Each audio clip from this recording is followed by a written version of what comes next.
Big TV digital exclusive breaking news చూస్తున్నాం. గరికపాటి మొదటి wife Kameshwari చేసిన కామెంట్స్ ఆరోపణలపైతే గరికపాటి నుంచి మొదటి రియాక్షన్ వచ్చింది. ఆయన ఒక ముఖ్య ప్రకటన చేయడం జరిగింది. అయితే అవన్నీ అబద్ధాలు, క్రిమినల్ కేసులు వేస్తామంటూ కూడా ఆయన స్పందించారు. గౌరవానికి భంగం కలిగేలా ప్రవర్తిస్తే మాత్రం ఊరుకోబోమంటూ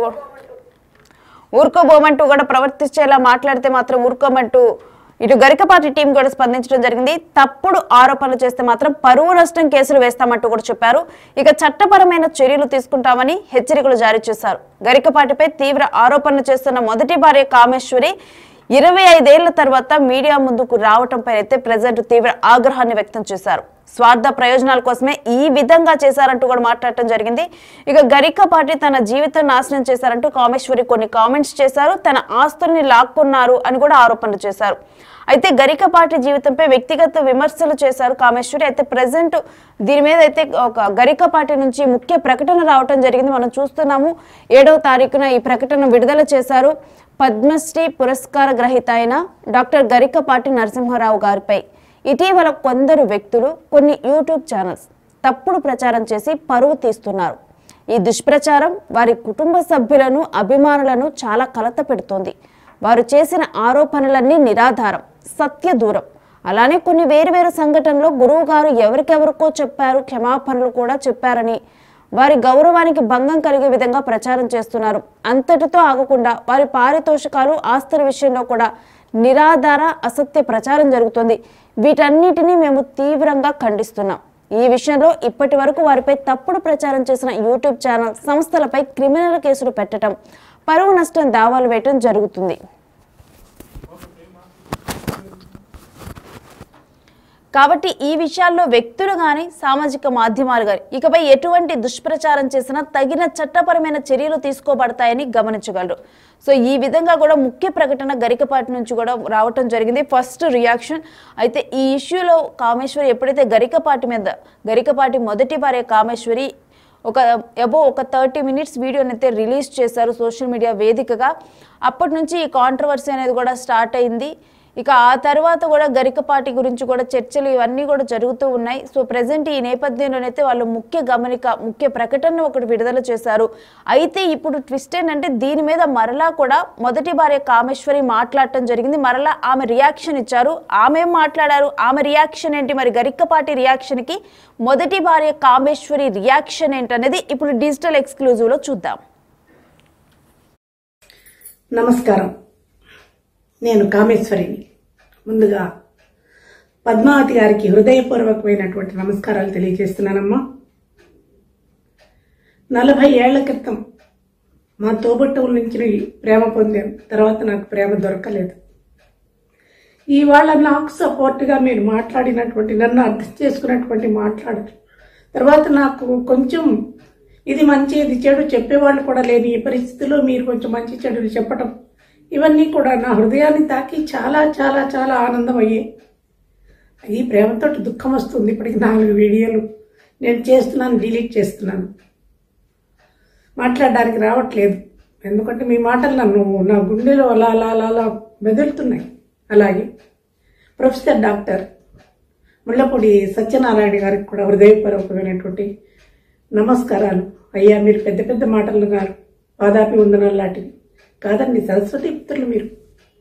మీ వీడియోలు ఇంతకిత్తం నేను చూడలేదు. నిన్ననే అన్ని చూడడం వల్ల చూస్తూ మీ మాటలు విని నాకు అనిపించింది ఏదో చేశాను. కానీ అక్కడ తప్పు పట్టడం అనేటువంటిది మిమ్మల్ని కూడా కాదు.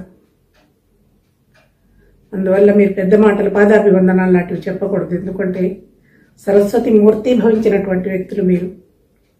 సలహాలు ఇవ్వాలి, చిన్నవాళ్లే కాబట్టి ఆశీర్వదించమని నేను అడగడం లేదు.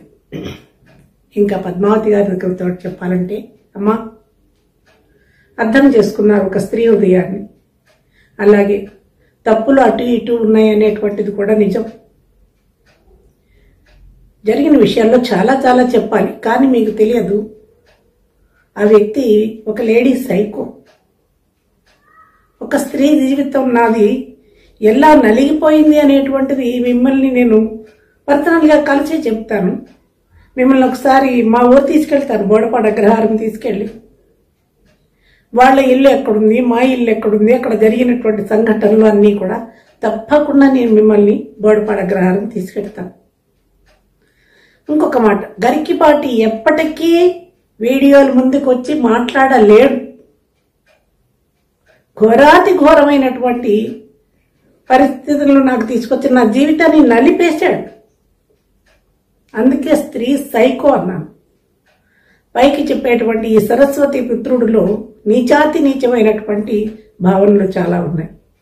అయితే ఇంకొకటి కూడా చెప్పాలి, తప్పు చేసినది 40 ఏళ్ల క్రితం. అప్పటికి సరస్వతి పుత్రుడు కాదు, సామాన్యమైనటువంటి వ్యక్తి, నీచమైన భావనలు ఉన్నటువంటి ఒక దుష్టుడు. దుష్టత్వంతో నన్ను చూశాడు, నా జీవితాన్ని తగలబెట్టాడు, నాశనం చేశాడు. ఇప్పుడు సరస్వతి పుత్రుడు, ఇప్పుడు జ్ఞానం వచ్చింది. ఇప్పుడు అలాంటి వెర్రి పనులు చేయకపోయినా లోపల ఉన్నటువంటి ఆ స్త్రీ పట్ల ఉన్నటువంటి ఒక ఏహ్యమైనటువంటి చాలా అసహ్యకరమైనటువంటి భావనలతోటే ఆ స్త్రీలను అలా విమర్శిస్తాడు. లోపల ఉన్న వ్యక్తి గురించి మీకు తెలియదు. అది మీడియా ముందు కాదు, ప్రపంచానికి చెప్పేటువంటి విషయాలు కాదు. భర్త ఎలాంటి వాడో భార్యకి మాత్రమే తెలుస్తుంది, తల్లికి కూడా తెలియదు. ఇక్కడ భార్య అని నేను అనట్లేదు, అది చాలా నీచమైనటువంటి పదం నా దృష్టిలో, నా విషయంలో.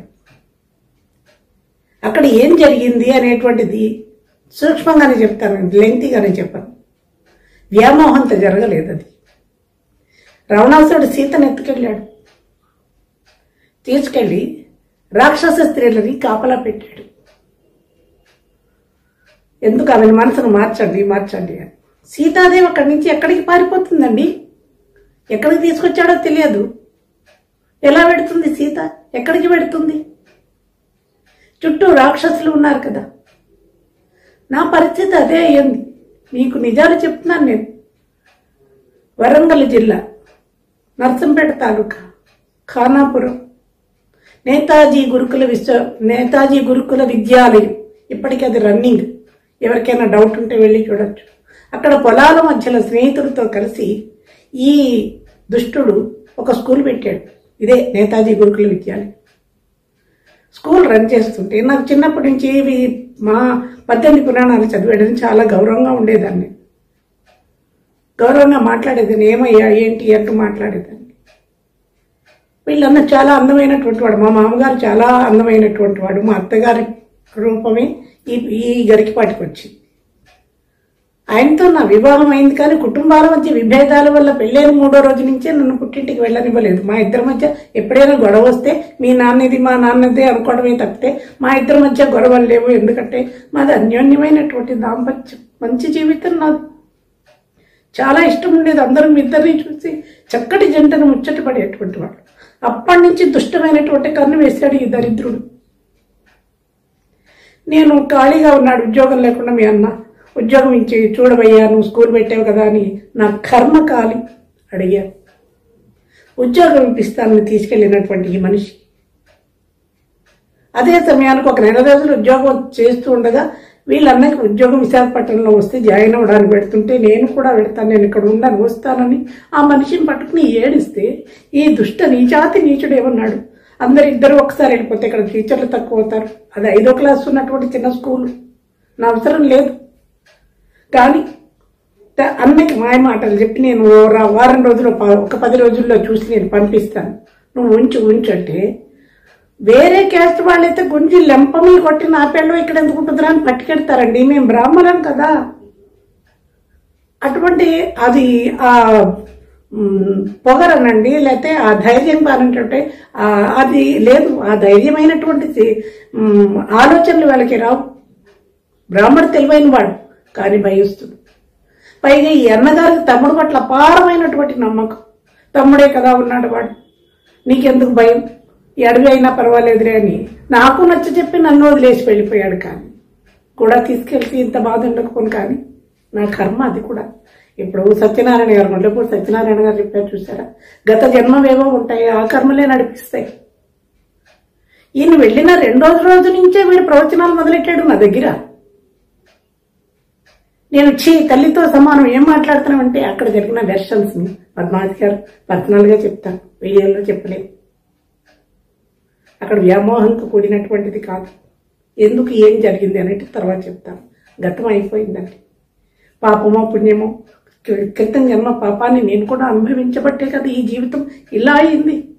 లేకపోతే ఆ మనిషితో ధర్మంగానే బతికి హాయిగా నాకు పెళ్ళిళ్ళు, పూజలు, నోములు, వ్రతాలు ఇష్టం, మనస్ఫూర్తిగా ఇష్టం, అన్నింటినీ కోల్పోయాను. నా కర్మ, వీడి పాల్పడ్డా. కానీ నా జీవితం చివరి వరకు నన్ను నలిపేసాడండి. ఒక స్త్రీని హీనంగా నన్ను ట్రీట్ చేశాడు. ఇది కూడా నేను వీడియో ముందు చెప్పలేను. మీరు మీ నంబర్ ఇచ్చో ఎక్కడున్నారో చెప్తే నేను మీకు పర్సనల్గా చెప్తాను. అప్పుడు గరికపాటి నిజస్వరూపం మీకు అర్థమవుతుంది. ఆయన వీడియో ముందుకి జీవితంలో రాడండి. నా ఎదురుగా కూర్చుని నేను చెయ్యలేదని చెప్పమానండి. ఆయన చేసిన దుష్ట చర్యలన్నీ నేను బిట్టు నేను రెడీగా ఉన్నాను. అంత నేను నిజాయితీగా ఉండి ధర్మంగా ఉండబట్టే ఇవాళ భగవంతుడు నాకు ఇల్లు ఇచ్చాడు, నాకు ఉద్యోగం ఇచ్చాడు, నా చుట్టూ మంచి సర్కిల్ ఇచ్చాడు. భగవంతుడి బ్లెస్సింగ్స్ నా పట్ల ఉన్నాయి. ఆధ్యాత్మికమైన జీవితంలోనే వెడుగుతున్నాను. ఇప్పటికీ నాలో కాముకత్వం లేదు. అటువంటిదే ఉంటే నేను ఎప్పుడో నాశనం అయిపోదునండి. నేను ఇప్పుడు కూడా వీడియోలు చూడట్లేదు, నేను కామెంట్లు చూడట్లేదు. ఎందుకంటే నేను హర్ట్ అవుతాను. నేను సుఖంగా బతకాలనుకుంటున్నాను. ఎందుకంటే ఎవరి ఇష్టం వచ్చినట్లు వాళ్ళకి వెళ్తారు. అది వాళ్ళ చెల్లెలకో వాళ్ళకో జరిగిన అన్యాయం అయితే అలా మాట్లాడతారు. ఎవడైనా విమర్శ కూడా మంచి విమర్శ చేయాలి, మంచి పదాలతో విమర్శ చేయాలి. ఎవరికి తెచ్చినట్టు వాళ్ళు. మా ఫ్రెండ్స్ చెప్తుంటే విని నేను వద్దు చెప్పొద్దు అని నేను వినటం లేదు, చెప్పకపోవడం.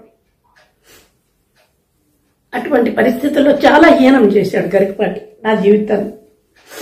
అన్నీ భరించాను.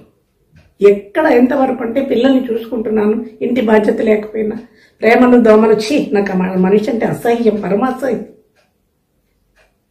వెళ్ళిపోయే పరిస్థితులు ఎక్కడికి వచ్చాయంటే మనిషి ఎదిగి అవధానాల స్థాయి దాకా వచ్చాక సమస్యాపూర్ణ మా ఇద్దరి బ్యాడ్ రిలేషన్ మీద ఇస్తున్నారు. అక్కడ మొదలైంది. ఈయనే చెప్పాడు, మా అమ్మ నిన్ను వదిలించుకోమంది అన్నాడు. మీరు నమ్మినా నమ్మకపోయినా నేను నమ్మినటువంటి భగవంతుని మీద సాక్షిగా చెప్తున్నా, నా మీద చేతబడి ప్రయోగాలు చేయించారు తల్లి కొడుకు. ఆ ప్రభావం ఉందో లేదో అవన్నీ నేను చెప్పలేను. ఎందుకు చేస్తున్నా? నీ మేలుకోరి, నా మేలుకోరి చేతబడి ప్రయోగాలన్నీ చేయించాడు, నా చేత చేయించాడు. ఇప్పుడు అన్నీ ఏమీ లేవు అని అబద్ధాలు చెప్తాడు, వాటి మీద నమ్మకం లేదంటాడు. అప్పుడు ఆ మనిషి చేసినటువంటి పని. ఇప్పుడు నేను చేస్తున్న ఈ వీడియో మిమ్మల్ని మా ఇంటికి తీసుకొస్తాను రండి పద్మావతి గారు. నా ఇంటి చుట్టూ నేను మాట్లాడుతుంటే అందరు దేవతల ఫోటోలు ఉన్నాయి. వాళ్ళు ఎదురుకుండా మాట్లాడుతున్నా, నిజమే మాట్లాడుతున్నారు. తప్పు మాట్లాడాల్సిన అవసరం ఏముందండి? ఇంకా నీచమైన పనులు చేశాడు. సాగర ఘోష ఆ కావ్యం కాపీ చేస్తుంటే అది ఒక బూతు ఘోష. ఎందుకు అనేది పర్సనల్గా మీకు చెప్తాను. మనిషిలో ఉన్నటువంటి ఒక నీచమైనటువంటి ఒక మనిషి ఉన్నాడు గరికపాటిలో. అందువల్ల అది చెప్పడానికి చాలా అసభ్యకరమైనటువంటివి. నా గ్రహస్థితి బాగోక, నా కర్మకాలి వీడి పాల్పడ్డారు. ఊళ్ళో వాడండి, పక్కింటి వాడండి.